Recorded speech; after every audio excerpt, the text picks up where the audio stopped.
forward to it, but I mean, we're in Arizona, so it's either too hot in the summer and too cold in the winter, so we don't know. Tonight, weather extremes across the West with conditions in Washington now turning deadly. We can't even get a swift water rescue team and a boat on the water. It is way too dangerous. And good evening, everyone. Welcome to West Coast Wrap. I'm Alex Savage. As the Pacific Northwest is dealing with the effects of a major storm, millions across the Southwest are facing an early season warm-up. In Arizona, the work week is getting started with record heat that's already prompted first responders to rescue a hiker near Phoenix. In Washington, heavy rain is creating dangerous conditions along rising rivers. We have seen on and off showers for most of the day in Seattle. Let's give you a live look tonight at conditions in the city where there's still a lot of cloud cover here as we look at the downtown area. We begin tonight's weather team coverage with Fox 13's Lauren Donovan. She spoke with first responders who say their search for a woman who fell into a river in Pierce County has now turned into a recovery mission. Right now, I'm actually standing in the middle of what is runoff, water coming from the Snoqualmie that spilled off into the Carnation area. Pretty typical for this time of year, spring flooding in Carnation, but we've learned that another river down in Pierce County, the rapids are raging there. There's all this mountain runoff mixed with the rainfall over the weekend and a whole lot of mud, and that river has proven deadly. It's a very grim reminder that Washington's a beautiful place. Our rivers and our waterfalls are beautiful, but they do come with a lot of dangers. All that rain over the weekend contributed to flooding road closures and in some parts of our region, even landslides, like this one on Highway 20 near New Halem in the North Cascades. And there was another landslide across the Sound along Highway 101 near Forks. But these dangers seem mild after you hear what happened in Carbonado on Sunday. First responders sprang into action after the swift-moving waters of the Carbon River swept away a 28-year-old woman and her dog standing beneath the Fairfax Bridge. Rescuers were able to reach the pup, but the woman has disappeared and hasn't been seen since. Just to put it into perspective, if you were to be swept up and engulfed in that water, it's not something that you would be able to just easily get out of. Monday, hopes of rescue were dashed as recovery efforts kicked up in the afternoon, but the relentless precipitation has caused problems. We can't even get a swift water rescue team and a boat on the water. It is way too dangerous.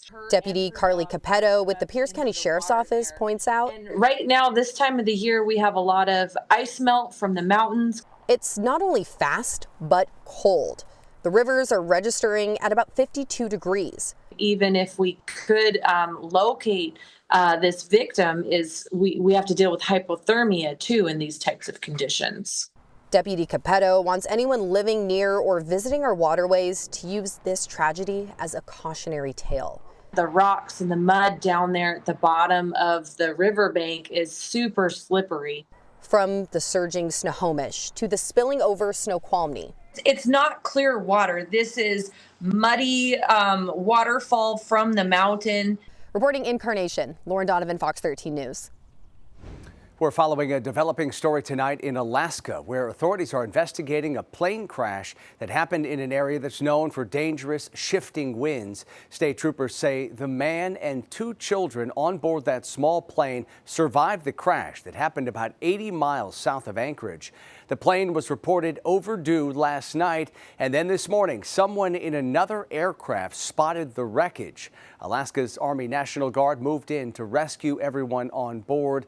The U.S. Coast Guard also called in, working with the National Guard. They were searching about 60,000 square miles before that Good Samaritan called in to report seeing the wreckage. The official cause of this crash is under investigation still tonight. We turn now to the Southwest, where people experience record heat today. Temperatures soared up to 95 degrees in Phoenix. Fox 10's Steve Nielsen shows us how people tried to keep cool. No matter the weather, kids will always find a way to have fun. Play in the water. For their parents, it's all about perspective for these Canadians. Still winter in Canada right now, so we enjoy the summer for sure. Monday's record-breaking heat meant families at the Phoenix Zoo diverted to the splash pads. Do you like the splash pad? Once we saw it, the kids just ran to it because of the heat. Did you even bring bathing suits, or was it just go? No, just go. They'll dry in the sun. Let's go, Oakland. The final 2 days of spring training will also see the hottest days of the year so far. At Camelback Ranch in Goodyear, Minnesotans seek shade. Stand it any longer. I had to come sit by the shade, but apparently there's scorpions by the blocks over there, so I'm just keeping my distance. Welcome to Arizona. Yeah. For those not hiding under the trees, don't have to bundle up kids in jackets to put them in car seats, so this is fantastic. sunscreen became a necessity for these Chicago visitors. How much sunscreen? I don't know, probably not enough. This is the second application, though. Let's get away from the vacation spots and take it up a few flights to the roof of a 3-story apartment complex under construction. Every day we're prepared, so that's the only way we can do it. Veteran Single Ply Roofing says they do a lot to keep everyone hydrated and cool. Everybody stays hydrated. The hotter it gets, the more frequent we have our water breaks. It's tough when the tools they use also meld with heat.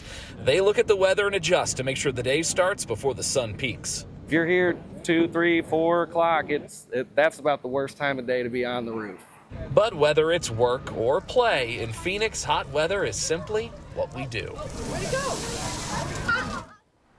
Part of the deal in Arizona, but of course this is a little early for it to be this hot. That was Fox 10's Steve Nielsen reporting tonight from Arizona. For more, let's bring in KTVU meteorologist Rosemary Orozco. And Rosemary, you are tracking the weather extremes here across the West. You're right, Alex, and you are right again. We skipped right over spring and into summer in a day. Here is a look at Seattle, where 56 degrees this afternoon, mostly cloudy skies, light rain and scattered showers continuing to fall over areas of Washington tonight. But by tomorrow, they will also see unseasonably warm weather. We talked about Phoenix here. The high today, 96 degrees, and nearing the century mark once again for tomorrow. And in the San Francisco Bay Area, where several records were broken today, 79 degrees in the city of San Francisco, low 80s reported right off the coastline of San Francisco at Half Moon Bay. And a view here of some of the other highs around the state of California. Take a look at Southern California, Palm Springs, nearing the century mark this afternoon. And here's where we stand at this hour. Still a beautiful 71 degrees in San Francisco. Las Vegas reporting 82, 91 in Phoenix, with relatively mild temperatures expected for tomorrow morning. A look at the satellite and radar here. This ridge is responsible for not only the dry weather, but the warmer weather. And it is going to actually amplify a little bit more by tomorrow, pushing that rain all the way into Canada. And again, leaving Washington dry. Here's a look at the forecast. When it comes to tomorrow afternoon, we will be dry across the entire West here. But look at what is behind me. This is coming in time for Wednesday, and is going to open the door once again to wet weather for areas of the Pacific Northwest, all the way through the northern half of California. And the unsettled weather coming with it, cooler weather.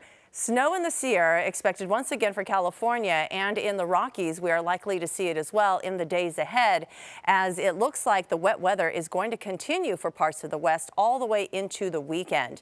Taking a look at the next few days here, for tomorrow, again, warmer weather and dry weather expected in Seattle, 68 degrees.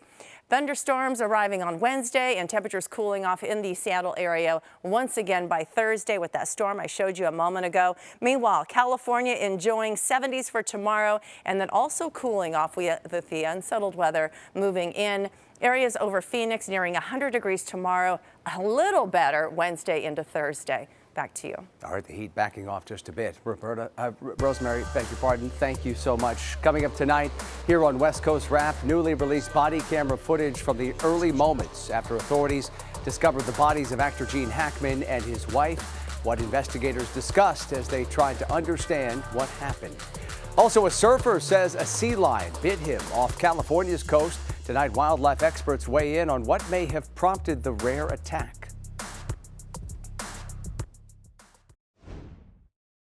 Let's just try to limit any... I was telling everyone, we were telling the EMT guys, look, you guys please don't tell anybody. So anyone that I'm involving is close, because I worked for him for 16 years. Everything was tight. I've worked for him for 12. A friend For the first time, we're getting a look at body camera video from the deputies who responded to actor Gene Hackman's home and ultimately found him and his wife dead inside. Discussions among those at the scene in Santa Fe, New Mexico, stressed the attention these deaths would receive. They agreed to keep the situation quiet until deputies started some preliminary investigative work. The bodies of Hackman and his wife, Betsy Arakawa, were found at their home back in February. Hackman died of heart disease and complications from Alzheimer's. A rare case of hantavirus killed his wife. Tonight, we are learning more about the work that's underway to reinforce barriers along the southern border with Mexico. Fox's Sarah Alegre spoke with newly deployed U.S. troops who were part of this effort. The job was first started during President Trump's first administration back in 2018, when we deployed more of those U.S. service members as these large migrant caravans were trying to cross into the United States illegally. But when the threat scaled back, so did the military. But now they're finishing the job. So the double strand here is the lower portion of the secondary fence. Stretching for miles along this border fence is layer after layer of concertina wire, or sea wire. Think about bramble bush or a thorn bush. If you walk up to, you make a choice. I don't want to deal with it. I don't want to get caught in it. It's a clear message not to cross. And leading the charge is Lieutenant Colonel Tyrone Berrien. He's the commanding officer of Task Force Sapper. We have teams that are conducting welding, conducting barbed wire installation and concertina wire installation. His team of 500 Marines and sailors have been at it since January, layering 6 miles of wire from the ocean heading east. But migrant advocate Pedro Rios argues more enforcement sends the wrong message. Bringing the military on either side, whether it's Mexican National Guard troops or U.S. combat troops, just raises unnecessary tensions that could provoke some sort of incident that would be detrimental to everyone. But border officials say these barriers help keep numbers down. Though our sector accounts for just 3% of the total southwest border, we ended the year with over 324,000 apprehensions. So far this year, Border Patrol's had 43,000 encounters with people trying to cross illegally, a 70% drop from the same time last year. San Diego sector is right around about 50 apprehensions a day. At our high point, we were averaging about 1,500 to I think a high of about 2,000 a day. Agents say the San Diego border is currently the busiest. So for now, the DoD plans to lay down more sea wire to cover the sector. A lot of the Marines and sailors are happy to be here every day. They are excited because the work they are doing, they see as permanent. And when we see those numbers drop by land, we usually see those smuggling operations pick up by sea, which can be a very dangerous journey. Now, the Navy announced last week they're deploying another warship to defend the U.S. coastline after doing so last Saturday. In San Diego, California, Sarah Alegre, Fox News. Immigrant advocates rallied outside the federal courthouse in San Francisco today. That's where a judge was hearing arguments over a Trump administration order to end temporary legal status for migrants from Venezuela and Haiti.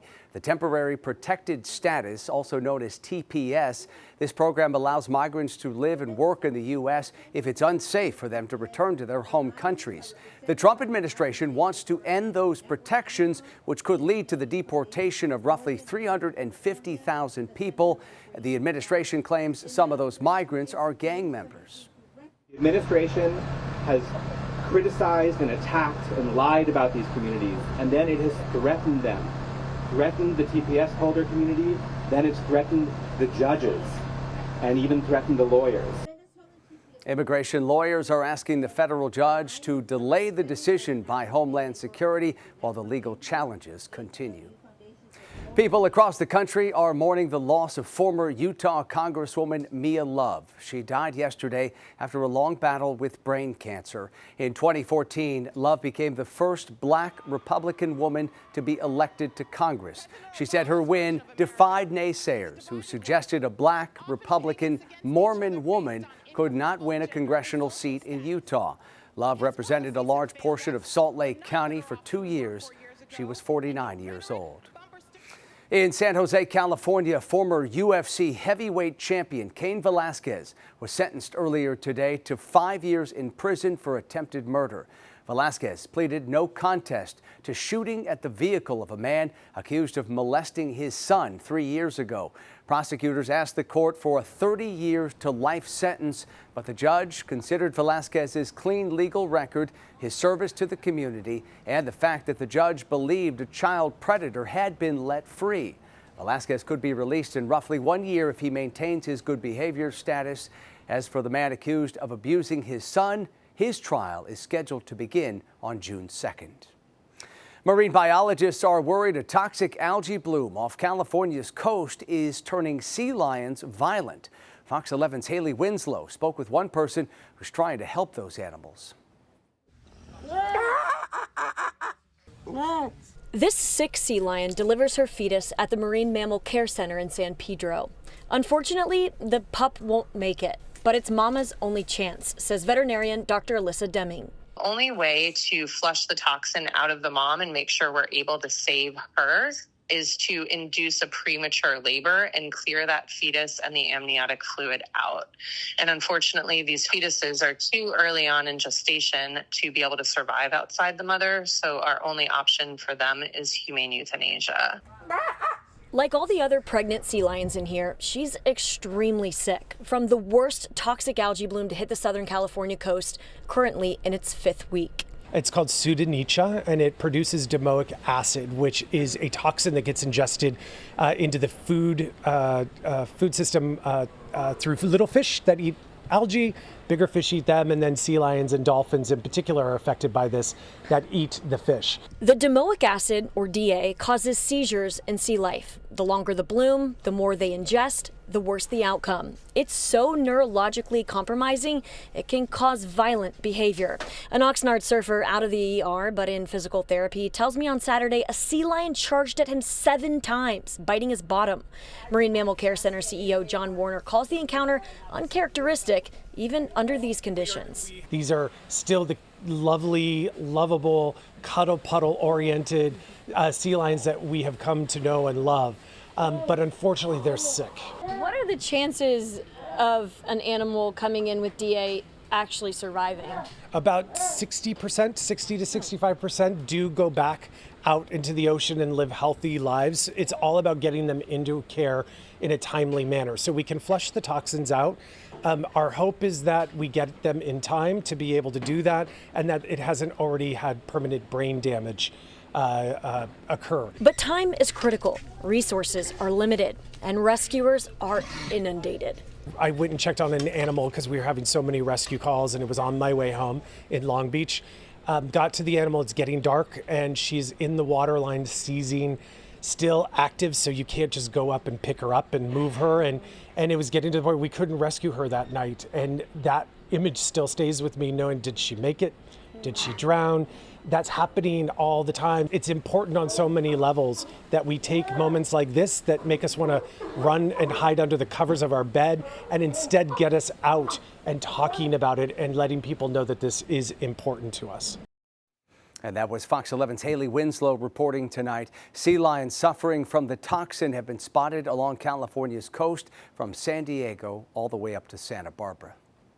A portrait of President Trump that's been hanging in Colorado's state capitol will be taken down. This comes after President Trump publicly complained about the portrait and claimed it was purposefully distorted. Democrats in the Colorado State House said the oil painting will be taken down at the request of Republican leaders in the legislature. The artist who created the portrait, Sarah Boardman, did not comment on this decision, but previously she said it was important for her depictions of presidents to be apolitical. Colorado Republicans raised more than $10,000 through a GoFundMe to commission the portrait, which was unveiled back in 2019. Coming up tonight here on West Coast Rap, stiff competition in Hollywood, and we're not talking about trying to land acting roles. Tonight, what some cities across the country are doing to try to convince film and TV productions to ditch California altogether. And see how teenagers are leading their own effort to rebuild burned out neighborhoods in Southern California. Really inspired us to make a change, and we hope to inspire all the kids around the world at our age that they don't just have to sit there and watch, that they can make a difference as well. Crews have recovered the body of a teenager who was killed by an avalanche in Alaska. 16-year-old Tucker Shalon was buried by snow on Saturday. Witnesses say he triggered an avalanche while snowmobiling in a popular recreation area about 60 miles southeast of Anchorage. Shalon is the fourth person to die in Alaska avalanches just this month. A threat of more snow slides is ongoing right now. The Avalanche Center is recommending people stick to lower angle slopes until that threat subsides. States across the U.S. and even other countries are trying to attract major Hollywood productions right now. Fox's Max Gordon tells us how these places are trying to take business away from California and how the state is pushing back. It has been a tough time for Hollywood between strikes and COVID and most recently wildfires that have upended life in parts of LA. The industry here has taken blow after blow. According to Film LA, there was a slight uptick in shoot days during the fourth quarter of last year from the year before, but 2024 was still the second least productive year observed, second only to 2020, which was disrupted by the pandemic. Last fall, Governor Gavin Newsom announced a plan to get productions back to Hollywood, proposing an expansion of the California Film and Television Tax Credit Program, bumping up incentives from a $330 million annual allocation to $750 million. But the Golden State has plenty of competition. New York is proposing an increase of its film incentive program up to $800 million a year with a 40% tax credit. Texas is looking to raise their incentives up to $450 million and a 22.5% tax credit. And Georgia, a hotbed for many feature films, thanks to having no annual cap and a 30% tax credit. And studio execs are looking globally. When asked in a survey of their top shooting spots, the first 5 were foreign. Toronto at number 1, followed by the UK, Vancouver, Central Europe, and Australia. California came in at number 6. Meanwhile, we've got the premiere of The Last of Us Season 2 being set up right behind us. The filming location for that series, British Columbia. In Hollywood, California, Max Gordon, Fox Business. All right, finally tonight, 3 teenagers are stepping up to help rebuild their hometown of Pacific Palisades after wildfires devastated that coastal community in January. The 16-year-old boys have raised more than $100,000 through online outreach and sponsorships as part of their fundraising initiative called Build Back Pali. The money will go to support small businesses affected by the disaster. One of the boys, Jake Yoon, lost his home in the fire. Really shocking to me to see like this place that I've grown up for the past 15 years leveled to the ground, and also all my neighbors that we're close with and all their properties being destroyed. And I think that was the most shocking part about this, and I think that's what really drives me to want to help other people that are going through the same thing that I did. The boys are also selling hats and other merchandise as part of their fundraising efforts, and we applaud their efforts. Great to see them stepping up in a time of need. That does it for West Coast Wrap tonight. We appreciate you watching as always, and a quick reminder before we head out tonight, you can stay up to date on all the big stories we're following for you across the West Coast at our website. It's westcoastwrap.com, and stream our shows on your smart TV by downloading the free Fox Local app. We leave you tonight with this gorgeous shot of downtown Seattle and the beautiful Space Needle here in this shot. The weather about to warm up here in this part of the Pacific Northwest. We'll see you tomorrow. Have a great night.